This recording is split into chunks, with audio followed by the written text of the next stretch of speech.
Praise the lord. ప్రభువైన యేసుక్రీస్తు నామములో అందరికీ శుభము జయము కలుగును గాక. ఆమేన్. దేవుడు మనకు ఈరోజు ఇచ్చిన వాగ్దానం చూద్దాం. యెషయా గ్రంథము 66 అధ్యాయం 13 వచనం చూద్దాం. ఒకని తల్లి వానిని ఆదరించినట్లు నేను మిమ్మును ఆదరించెదను. అవును, దేవుడు మనల్ని ఒక తల్లి వలె మనల్ని ఆదరిస్తా అని వాగ్దానం చేశారు. వాగ్దానం చేసిన దేవుడు నమ్మదగిన దేవుడు. కాబట్టి మనం అనేక సార్లు అనేక మంది విషయాల్లో బైబిల్‌లో ఉన్న భక్తుల విషయాల్లో దేవుడు అనేకమైన సార్లు అద్భుత రీతిగా, ఆశ్చర్య రీతిగా ప్రతి కోణంలో దేవుడు ఆదరిస్తూనే ఉన్నారు. కీర్తన గ్రంథం 23 అధ్యాయం 4 వచనం చూస్తే, నీ దుడ్డకర్రయు నీ దండము నన్ను ఆదరించును. అంటే కాపరి యొక్క చేతికర్ర 2 విధాలుగా వాడతారు. లోయల్లో పడిపోయేటప్పుడు ఆ కర్రతో కాపాడుతా ఉంటారు. దారి తప్పినప్పుడు చిన్నగా ఒక దెబ్బేసి మంచి మార్గంలో నడిపిస్తూ ఉంటారు. అలాగే శత్రువు బారి నుంచి తప్పించడానికి ఆ కర్రను ఉపయోగిస్తూ ఉంటారు. అలాగే దేవుడు అనేక సార్లుగా, అనేక మార్లు దేవుడు మనల్ని ఆదరిస్తూనే ఉన్నారు. కనికరం చూపే తండ్రి, సమస్తమైన ఆదరణను అనుగ్రహించే తండ్రి. యోబు గారి విషయంలో సమస్తము కోల్పోయాడు. అయినా చివరికి మళ్ళీ దేవుడు ఆదరించి రెట్టింపు దీవెనలిచ్చారు. అవును, దేవుడు మనల్ని ఎంతగానో ఆదరించే దేవుడు. మన దుఃఖ విషయంలో హన్న తల్లి దుఃఖంతో దేవుని సన్నిధికి వెళ్ళింది. ఆదరించబడింది.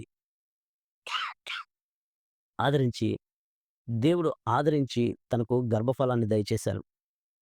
ఎట్టి శ్రమలున్నా, ఎలాంటి శ్రమలున్నా దేవుడు ఆదరించడానికి శక్తి కలిగిన దేవుడు. మన యొక్క ప్రతి శ్రమలో మనల్ని ఆదరిస్తూనే ఉంటారు.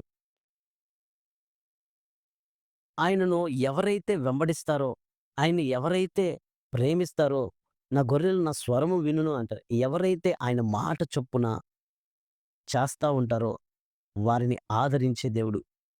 యిర్మీయా అనేక ఇబ్బందుల్లో, అనేక పరిస్థితుల్లో, భయంకరమైన పరిస్థితుల్లో ఉన్నప్పుడు యిర్మీయా గారిని తన వాక్కు పంపించి వాక్యంతో ఆదరించారు. మరి ఏలీయా గారు చనిపోవాలని అనుకున్నాడు. అంత కష్టమైన పరిస్థితుల్లో, కఠినమైన పరిస్థితుల్లో దేవుడు ఆదరించాడు.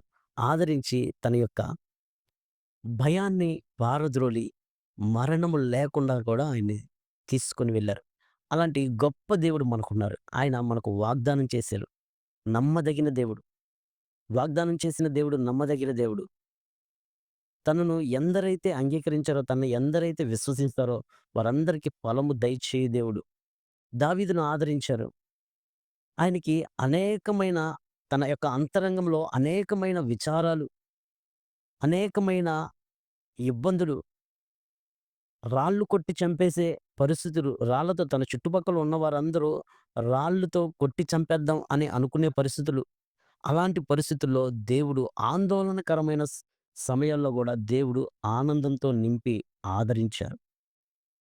ప్రతి పరిస్థితిని తప్పిపోయిన కుమారుడు అన్నీ కోల్పోయాడు. ఆస్తి మొత్తం దుర్వ్యాపారంలో ఖర్చు పెట్టాడు.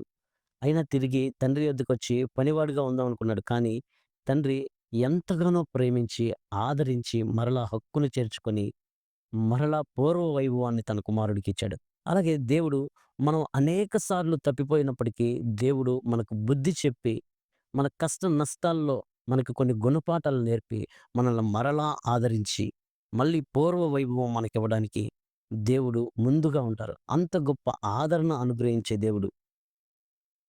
అలాగే సంఘము గూడా అనేక హింసల ద్వారా వెళుతున్నప్పుడు, ఆ హింసలలో గూడా దేవుడు అద్భుత కార్యాలు, ఆశ్చర్య కార్యాలను చేసి దేవుడు సంఘం మొత్తాన్ని ఆదరించారు. డానియేలు గారిని ఆదరించారు. సింహాల గృహలో సింహాలు తినేస్తాయేమో అనుకున్నాడు. అయినప్పటికీ దేవుడు ఆదరించాడు. సింహపు నోళ్లను మూసి దేవుడు ఆదరించాడు. అంత గొప్ప దేవుడు మనకు వాగ్దానం చేసాడు. ఏమనంటే, నీకు నాకు ఆనాడు కాదు, నిన్న, నేడు, రేపు మారని దేవుడు. తనను ఎందరైతే అంగీకరిస్తారో, ఎందరైతే తన యందు విశ్వాసం ఉంచుతారో వారందరినీ తన బిడ్డలుగా స్వీకరించాడు.